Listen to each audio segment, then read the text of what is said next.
On this episode of the Second Swing Thoughts podcast, we have a special guest joining for the first time in a while. Larry Bobka, master club fitter, Larry Legend as I call him, joins to give us his fitting insight specifically on a couple of topics he actually came up with.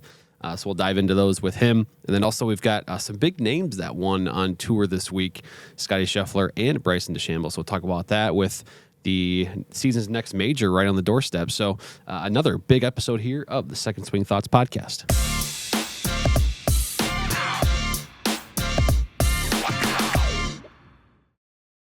Hey golfers, I'm Drew Maholder, Second Swing Golf, here in the studio for another episode of Second Swing Thoughts with Sean Bauer, co-host here. And Sean, it's been a good week on tour, some big names. And then we also have some great fitting discussion with Larry coming up as well, diving into expectations in a fitting and kind of helping, try to, I guess, encourage golfers to have an open mind in those fittings, which is important. So some good stuff in this episode. Yeah, and I know we're always, brainstorming ideas, content ideas, fitting ideas, conversations, and this one was kind of nice because Larry kind of came up with the discussion points, and honestly, who better to come up with these questions? A man who knows more about golf clubs than just about anyone you will ever meet. So really good stuff from Larry. Make sure you stay tuned for that. But let's get right into the turn. We had one of the biggest names in golf, definitely the best player in golf, finally win his first tournament in 2025. Scottie Scheffler with a win at the CJ Cup Byron Nelson. Didn't just win it, though. He dominated. Won by 8 strokes. He tied the PGA Tour 72-hole scoring record for total score, his 253. Matched Justin Thomas at the 2017 Sony Open. And then Ludwig Aubert at the 2023 RSM Classic.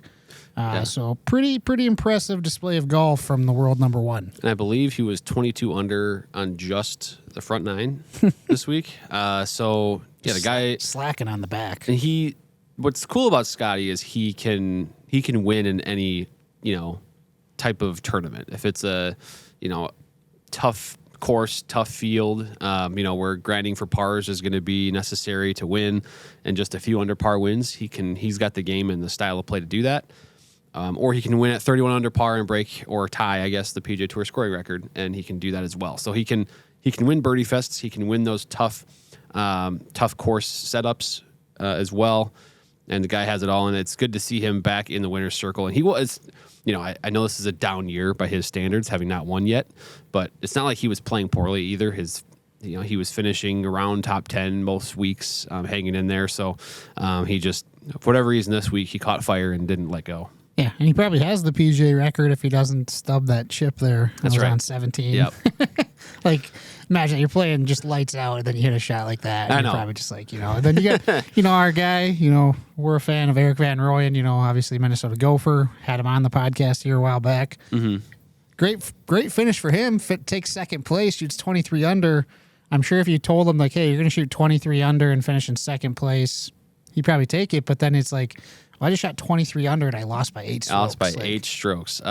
It is cool though. I think and he gave some kind of cool perspective in a way too on the whole signature events situation, and he gave some good quotes there on how the PGA Tour field is so talented and so deep, and the players that are in these events, it's crazy. So to his credit, really good week for him in an event that had a lot of talent in it in the tournament.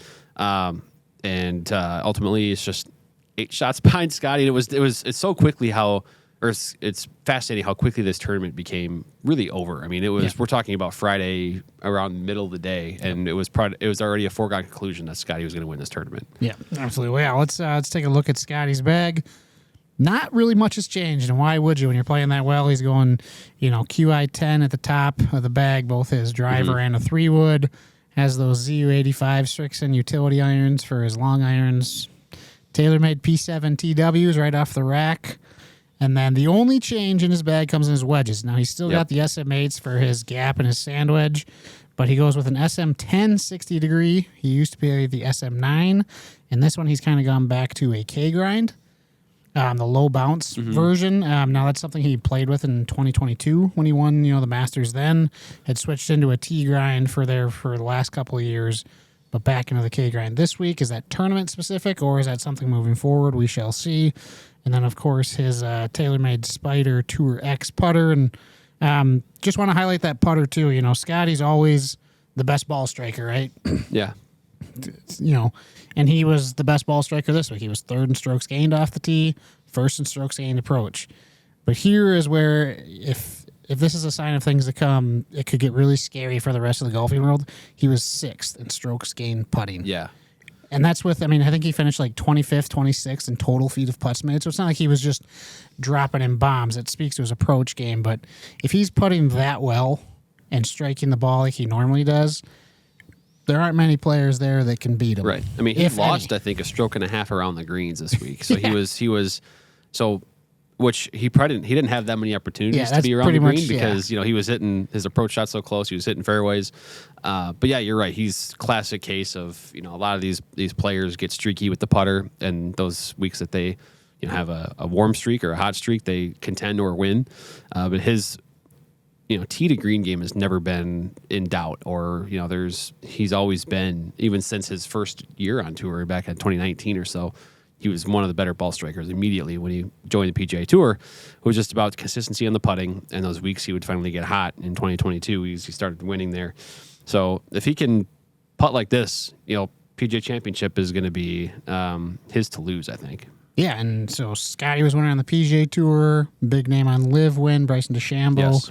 Picks up his first win there. Guy who obviously we saw him at the Masters in contention pretty much the whole weekend until kind of a poor ball striking round on Sunday. So big win for him.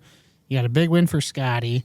It's setting up to be a pretty epic week next week at Quail Hollow for the PGA Championship. You have the top players kind of all seemingly finding their form, and then some other names that have been, you know, like a Justin Thomas who had kind of been struggling. Well, he wins a signature event. You have Jordan Spieth playing well. You have, you know, Xander Schauffele. I can't even think of the defending champ's name, but he's here to defend his first ever major title. You have Rory coming off the career Grand Slam. You have Scheffler and Bryson, as we mentioned, like setting up to be what could be a really cool tournament. I just love when the majors have the cream of the crop kind of rise up and show up, and it happens at Augusta every year. You know, last year you had that duel kind of with Bryson and Xander, which was really fun. You know, there was a lot of birdies over at Valhalla, but it was really good theater. So I'm hoping that's the case this year, and we have those storylines that you mentioned. You know, you mentioned Jordan Spieth. I think he had a 62 on the final round this weekend, chasing that career Grand Slam. This would be the event that would knock it down for him, which would be really cool. So you're right. There's got all kinds of storylines here, and I actually think, you know, Rory, you know, there's sort of that weight lifted off his shoulder. You could almost physically see it when he won at Augusta and the celebration thereafter. Now the floodgates might be open. He might have, you know, a little bit more of a mental freedom, so to speak, with these majors. Maybe he just starts knocking more down. That would be fun to watch, to see him kind of start chasing more greatness. So yeah, you're all kinds of fun storylines to follow. Yeah. Plus with Rory, he's coming to Quail Hollow, a place that he's won at 4 times. He's had a few, you know, so has few some good weeks success there. Obviously, Justin Thomas, this is where he won his first major too. And then what happens if this year is just the year of the career Grand Slam, right? Maybe we get Spieth at the PGA Championship. Maybe Phil finally gets that U.S. Open. Yeah, you know? that would be a wild something. Year. You know, it'd be good for golf. Or maybe Scottie just wins the rest of the majors this year, and he's got his career Grand Slam. He's got his career Grand Slam. That could happen too. But yeah, so that should be a great tournament. And then just a couple things here. I know on Thursday we got some awesome stuff coming on the YouTube channel with GolfWRX's Brian Knutson talking about the best irons of the year. Yeah, so they've got their own initiative at GolfWRX.com where they kind of ask fitters throughout the industry, including Second Swing, just best performing irons in various categories. They have the way they split up the categories is kind of cool. So we wanted to have him on to go through that and what he heard from these fitters and the perspective there. So some really good standout irons. And some of the ones you would expect, and maybe some others that are surprising. I'm glad to see the ZXi 7 irons that I have in my bag did really well in this as well. So we'll have that coming up. Should be really good. Make sure you join. It's going to be 1 p.m. Central on Thursday. And join in the chat. Ask Brian some questions. Should be good. Yeah, and then final thing here of the turn, some Vokey Wedge news. Yeah. Through WedgeWorks, they're offering the toe stamp. So if you look at a lot of the tour players, they have on the toe of their wedge, you know, it doesn't say 56, 58. It's kind of going old school, going back to the letters P, G, S, L, right? And it's something that Aaron Dill, who you've talked to many times here on the channel, that's something he kind of noticed with a lot of his tour players is that, because they're bending their wedges, they, for whatever reason, if they're bending it to 59, they didn't like that it said 58, almost just like a mental thing. So now through WedgeWRX, they are offering that. So that's kind of cool. Yeah, and it's actually, it reminds me of when we were on the Ping Tour truck, and I've told this story a couple of times, I think, but Sahith Thagala, at the time, they were building a wedge for him that was a 62 degree, actually bent lower and loft to 59, and they had to shave off the 62 for him because he was one of those players that, well, I can't grab a 62 from my bag and know that it's at 59. And so that's another example. Different manufacturer, different brand, but I'm, a similar purpose for that. So I do think that's really going to be really helpful for players that, you see that a lot now in fittings where someone might get fit for a 60, but actually we're going to bend it to 59 or whatever the case might be. It's just nice to know or not know, I guess, what that loft is. Yeah, it's just interesting because obviously many years ago that was the standard. It was just use your pitch. It had an S on now there. They didn't. Yep. Yeah, no, obviously they weren't bending their wedges quite as much back then, but then we went into everything being degrees, and now with all the bending and proper gapping, it's kind of reverting back to that. See if that catches on elsewhere. But that wraps up the turn. Now into our main topic of the day with Mr. Larry Bobka. Yeah, Larry is back. He's been fitting all year. He gave us some insights, and these were topics that also he just kind of came up with because of what he's seen in fittings this year, and then he's come across working with golfers. So I think it's pretty insightful, and it's some good reminders for golfers too that are thinking about getting fit this year.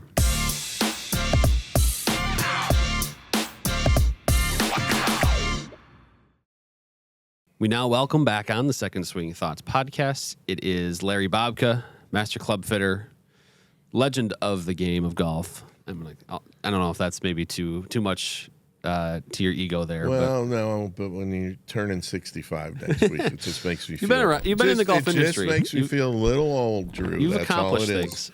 Well, I have. You have. So this is actually a topic that I asked you what you wanted to talk about today, and so this was one of them. You mentioned the distance versus control balance in fittings, and you mentioned 7-iron. So I kind of wanted to just first of all, get what you're seeing in fittings to prompt this, and kind of the message that you want to send out here, because clearly, I have an idea of what this is about. Right. Lofts, spin rates, things like that. But what are you seeing in fittings that is maybe, I don't know if it's concerning, but you're prompting this. Let's backtrack a little bit. So if you go back to the days before TrackMan, okay, probably 95% of the fittings were done outdoors, where you were watching ball flight. Yep. And you're trying to see the ball flight. You're looking for 7-iron flight. You're looking for a land angle that's going to stop on the green. Okay. Fast forward to the year 2025, probably 95% of fittings are done indoors now. Okay. So everybody just looks at those numbers. Yep. Okay. And the average golfer gets really excited about seeing their 7-iron go a long way. Problem is that 7-iron going to stop on the green?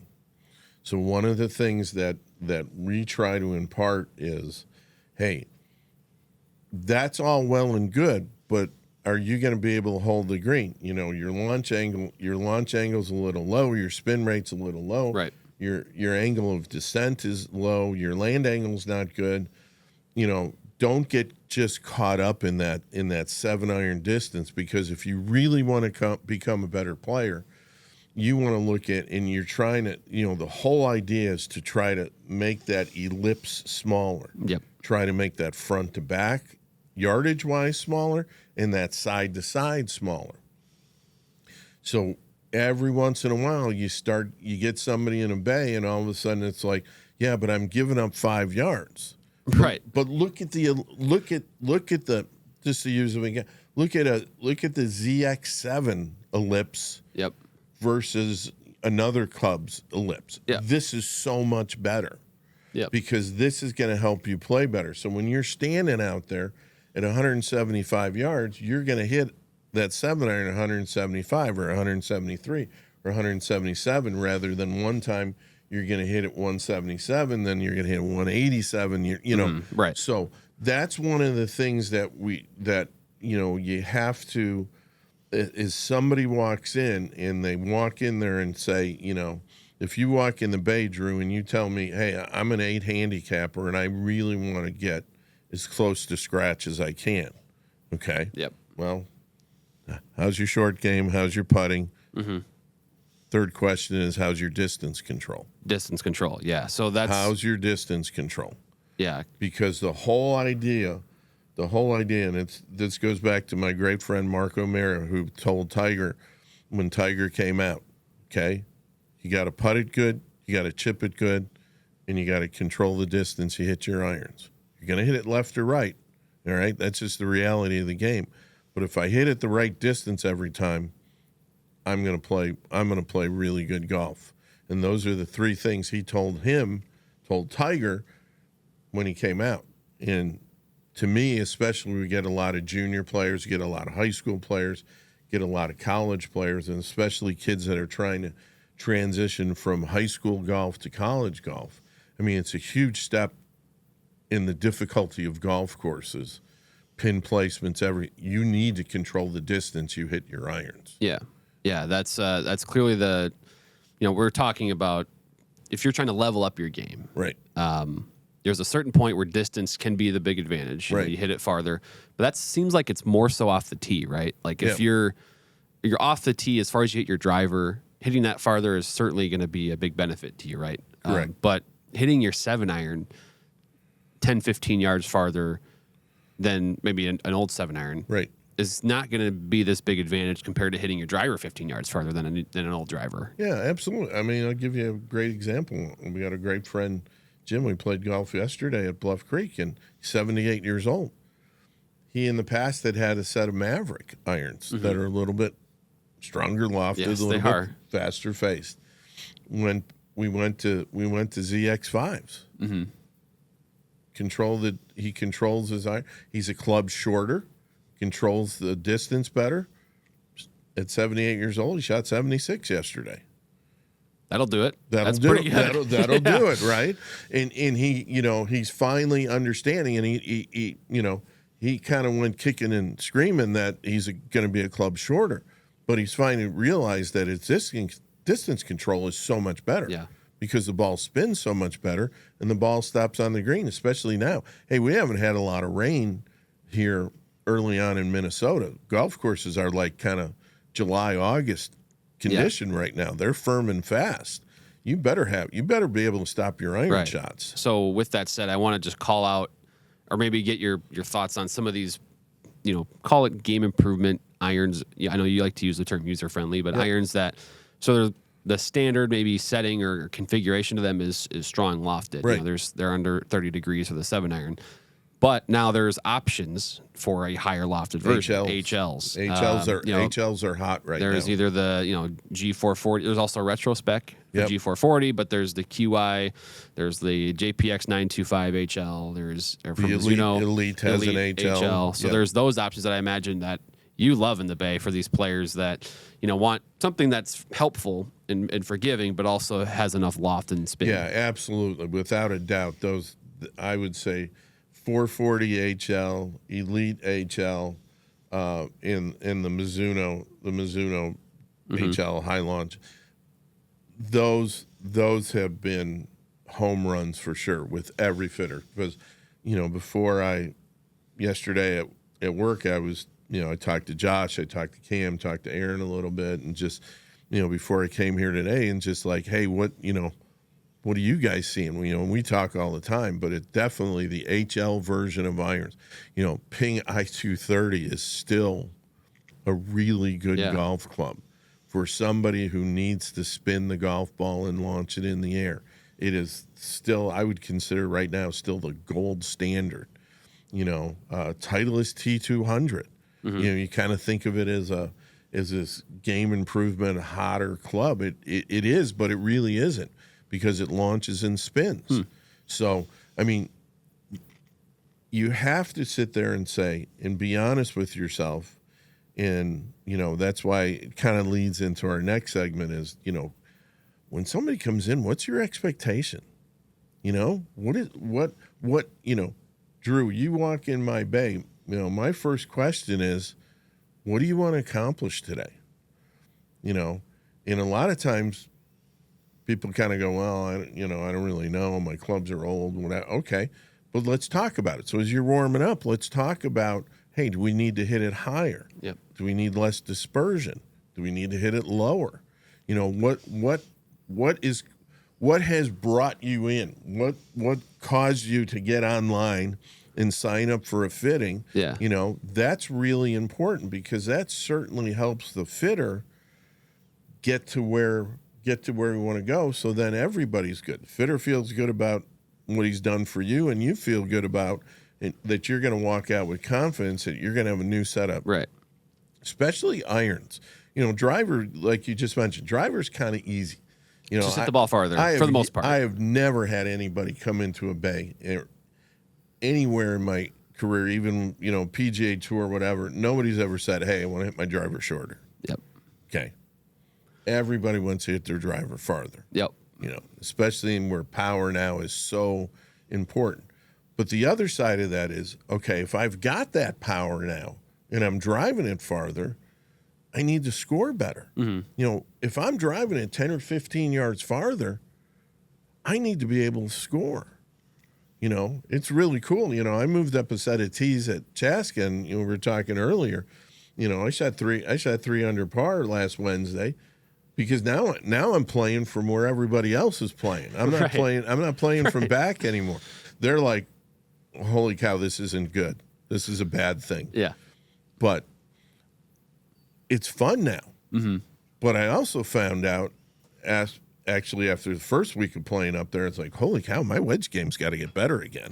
Right. You know, I haven't hit that many wedges in a long time, or short irons in a long time. But that all goes into this discussion about, you know, making sure we're doing what needs to be done to help the golfer play better. And sometimes with, you know, what your kind of point here, I guess, and kind of, you know, summarizing is with irons, it should be less about distance, more about control, consistency, hitting the same distance as much as you can. Irons are specific distance clubs.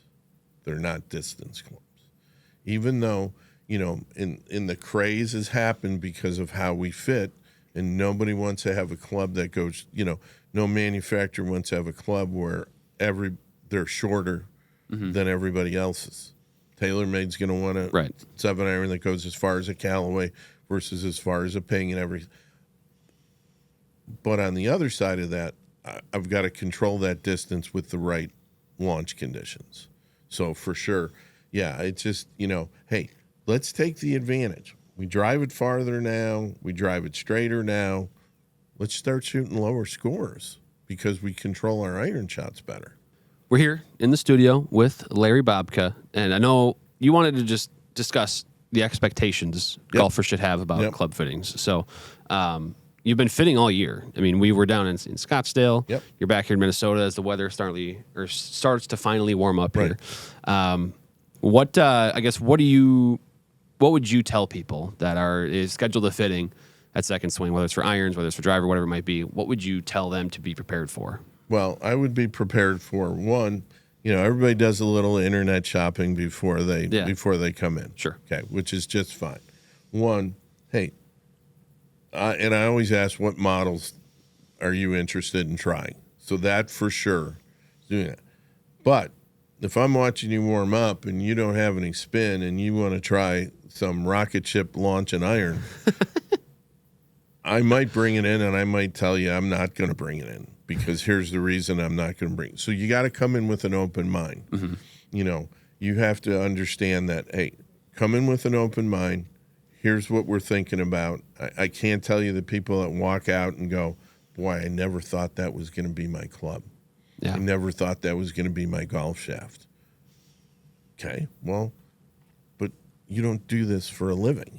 Right. Well, you know, this is 44 years of doing this. So have you had it? I mean, clearly, you know, I mean, and there are golfers that, you know, there's, you know, media stuff out there, or, you know, whatever, articles, podcasts about certain products. You know, you see and hear the stuff from the manufacturers about things.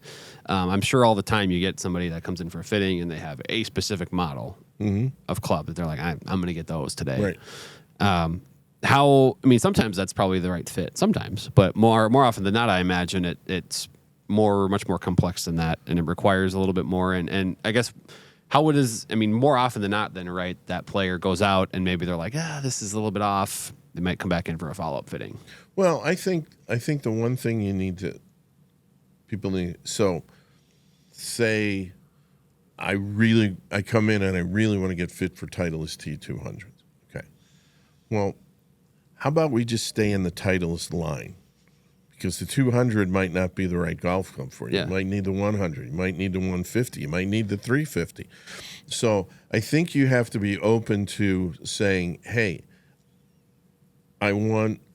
this is the model I'm thinking about, but I want to stay in Titleist. I had a guy come in Saturday, and pretty good player, 10 handicapper, hits it pretty good, hits it pretty solid. And he goes, I just love Titleist, and whatever Titleist iron fits me, whatever shaft, I'm leaving it up to you. There is the perfect world of fitting, okay? Or, hey, I want to hit a Titleist T200, but allow me to bring in models that are similar to that from other companies and see what kind of performance we get. Because if you might find out that, okay, maybe you hit your buddies Titleist T200s over and over again when you play golf with them and you love them, but you haven't tried anything else. Mm-hmm. Give me the opportunity to try something else, and you might, we did that. I did that famous thing at the Holes for Hope where I talk about the guy that never won a set of ping irons. Yep. And he loves the ping irons more than and it's like, holy cow, I never thought I'd have a set of ping irons. Well, allow us to do our job, I guess would be the big thing is, let us do a little investigating. Let us use our expertise to help you. Well, that's when you're in your element, is when someone, like you mentioned, that's even a more narrow sort of, I guess it's categorizing it a little bit more. But when that player comes in and says, I just want a Titleist iron, and that's perfect. That's when you get into your element of like, I've got the different models here. We've got all these shafts we can try out. We've got even, shaft lengths we can try out, and then, of course, the different lie angles with the heads and stuff. So that's when you get to kind of play doctor in a sense. Like we're going to diagnose the best solution for you. Absolutely. And so that's and that part is taken away a little bit when someone has a certain model or a certain brand or a certain fixation in their mind of what they're going to come out of that fitting with. Yeah, and another good one is when people go, I just want what's best for me. Okay, that's perfect. That's an easy scenario. Can watch them warm up. We can try some different clubs. The thing that you can't get fixated on is, man, I want to play TaylorMade P790. And if they don't work, you can't get frustrated. Yeah. You can't get frustrated at me, or you can't get frustrated at the fitter that it doesn't work, because the launch and spin conditions on that club might not work. You got to remember, there's a lot of talk about the shaft being the engine, all this. All I know through my years, 85% of the performance of a golf club is the head and the loft. From there, then we fine tune it with the shaft. Mm-hmm. Then we complement that. Okay. I can't take if Drew, if you want to play this, and we've seen it in your game in the past, you want to play these low spinning rocket ship irons. Yeah. There's not a golf shaft that's going to make that performance of that club fly high and come down soft. It's just it's not available because you can't change it that much. You have a lot more ability to change ball flight in a driver shaft than you do in an iron shaft. You got to remember, an iron shaft's just a steel. If you're not playing graphite, it's just a steel tube. Yep. My great friend Bob Bush, who designed the dynamic shaft, was like, yeah, what do you think? I mean, it's a tube 37 inches long. We can only do so much. Yeah. You got to get the weight right. You got to get the flex right. Then we can play a little bit, but you're not going to change performance. So you got to allow us to put you in the right head and then fine tune that shaft. And that's what we do on a daily basis. And, the other thing that people get caught up a little bit sometimes is, okay, so then I fit you into TaylorMade P770s. Well, if we're doing a full bag, I want all TaylorMade. can't do that. Yeah. There's so many other options. You know, I mean, we've talked about in the past with Bernhard Langer have 7 different brands in his golf bag. You know, I think I have 5 or 6 right now, including my own. Right. Well, and you also notice there's the guys on tour that are equipment free agents, so to speak. They got all kinds of different stuff in their bag. Yeah. Or they might have, you know, a staff contract for irons only, and then the rest of it is something totally different. Right. You know, you take a look at the GolfWRX, what's in the bag post, and you can quickly tell. All right, here's a guy who's on contract for 14 clubs because he's got the same ones. Right. Outside of those players, nobody's playing the same brand through the entire bag. Well, and you know, hey, if you've got, you know, if you got a TaylorMade irons, and then we go to Ping Woods, or you know, you do a Ping driver and or you know, one of my favorite ones is, you know, I'll do a driver and a 3-wood of another company, maybe Callaway or Titleist, whatever, and somebody wants a 7-wood. I think the Ping 7-wood is one of the best performing golf clubs out there. Yeah. Bar none. Mm-hmm. And, you know, all of a sudden you're bringing a 7-wood, they're like, well, what'd you bring in Ping? I'm like, just hit it. Just hit it. Yeah. So it kind of goes back to that. Don't ask, just hit it. And all of a sudden they hit it and they're like, oh my gosh, this is really good.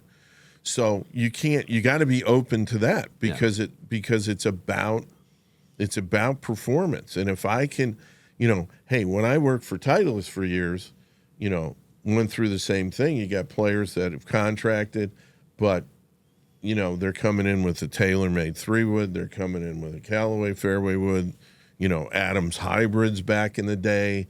And they've got all these clubs in it because ours wasn't as good as those. So now if I'm coming in to get fit, I got an open door. Mm-hmm. I can get the best driver. I can get the best 3-wood. I can get the best 5-wood. Get the best hybrid, I can get the best set of irons, I can get the best wedges, so I get the best putter. It's in a way, it's much better than being, you know, when you were back with Titleist because you've got all these different options to play with. Yeah, I didn't. You know, you're not in there grinding soles off irons to make them perform like another manufacturer's golf club. Right. Yeah. That's so kind of I guess what you're asking for is when someone gets scheduled a fitting with you is just to go in with an open mind, right, and ultimately be willing to, you know, put in the bag what's best, and it's going to help you improve the quickest. Just allow the fitter to do his job, and allow yourself the ability to have, you know, to me it's kind of like a bouquet of flowers, right? They're not all roses. You know, sometimes you got a few roses and you got daffodils and tulips and whatever. And, you know, to me, the prettiest golf bag is the one when you finish your round of golf and you shoot the best round you ever shot and you're like, oh my gosh. Or you're standing out there and you got, you know, I got to hit a 7-wood over some water, and all of a sudden I hit the best shot ever, and it's like, oh, I'm just so glad that Larry put me into this Ping. Well, I know that's your favorite thing about this right now is getting those types of, you know, notes, emails, messages. I get text messages all the time where, you know, I from this guy that, you know, I took a 13.5 Elite mini driver and turned it into 15.5, and, you know, sending me a message like, this might be my favorite club of all time. You know, and, you know, that big head with a lot of loft is it's not the prettiest thing in the world, I can tell you that. But you know what? But he's got confidence in it. So now all of a sudden you just allow yourself to have confidence in, and it doesn't, you know, the days of having a driver 3-wood, 4-wood, and a set of irons that all match up, there's too many options. Yep, too many good options. Too many good options across the board that, hey, things might not quite fit that, you know, especially the transition part of the bag, you know, which is always hard when you're transitioning from metals to irons. Mm-hmm. What is that club? Is it a 7-wood for some people? Is it a utility iron for some people? Is it a hybrid for some people? You know, in there are such good choices across the board that, hey, let me go grab this, let me go grab that. You know, hey, I want a 7-wood, but I spin it to, okay, well then I go to a Callaway, I go to Elite Triple Diamond that doesn't spin at all. Yep. And somebody goes, well, but I've got TaylorMade driver and 3. Who cares? Who cares? It's what performs best. So that's good though. That's a good baseline for expectations. And then of course in that fitting you'll get all kinds of information about your game, and Larry or any of our fitters will definitely dial you in. And like I said earlier, I mean, we always talk amongst ourselves and, from a fitting standpoint and try to get ideas and thoughts and, and that's what we're there for. I mean, we're there to help you, allow us to help you, allow us to, and the other thing is just, when you're talking to the fitter, one of the big questions that I always ask people is, okay, so you play the same golf. Say you're a member at Wayzata Country Club. Okay. What shots don't you? Well, there's a couple holes where I just, I've got a forced carry at 200 yards. I don't really have a club for that. Okay. Let's get you one. Mm-hmm. Rather than, I'm carrying driver 3-wood, 5-wood, but okay, but the 5-wood sometimes just, I can't get it up in the air. Okay. Well, then take that out and throw a 7-wood in there. Mm-hmm. You have to think about what you use on the golf course. I think one of the most fun thing I've had in the last couple of weeks is moving up a set of tees at Chaska going, I got to hit some different clubs off the tee now. Yeah. I really never put a lot of precedence in a 3-wood the last few years because I wasn't hitting it very much. I'd hit a driver or a 5-wood or a hybrid. I really wasn't hitting a lot of 3-woods. Now it's like, man, I need a 3-wood. I could hit off the tee. And actually, a couple of years ago, the guys from Tour Edge gave me a 3-wood, and I'm like, let me pull that out of the storage unit and see how that. And it's been great. I mean, I've been driving it absolutely great. Everybody goes, playing Tour Edge. What do you mean? It works. I love the size. I love the look of it. That does go back to the open-mindedness, though. Like, if the Tour Edge works for you, it does with the job that you need it to on the golf course, you're going to play it. Well, you're going to play it, and you're going to get confidence in it, and you're going to get performance out of that golf club. And to me, that's the biggest thing. It is. Yeah. So that's ultimately the goal of a fitting at Second Swing. So go schedule that fitting. Get with someone like Larry. They'll get you dialed in with whatever the fitting may end up be for you. So, Larry, thank you for joining and giving your insight today. You're welcome.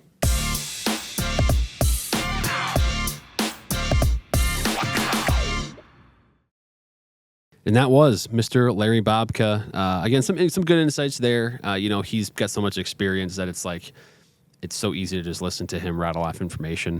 But nonetheless, it was good stuff there. And I think it's important for, some important things to consider if you're going to get fit this year. Just, especially with those irons, just making sure you're not falling into that kind of trap of distance. Because ultimately control and consistency is what you're looking for. Yeah, I remember when I went and got my fitting. Now, Larry would like me because I am open-minded. I've never really had a brand allegiance. I just want to play what I hit the best. But then when I did go get fit, I swing pretty fast still, even though I'm not the biggest guy in the world. But I didn't need distance. Like, I didn't need to hit my 7-iron 190. I was hitting some players' distance irons, and it was like 190, 200, and it's just don't need it.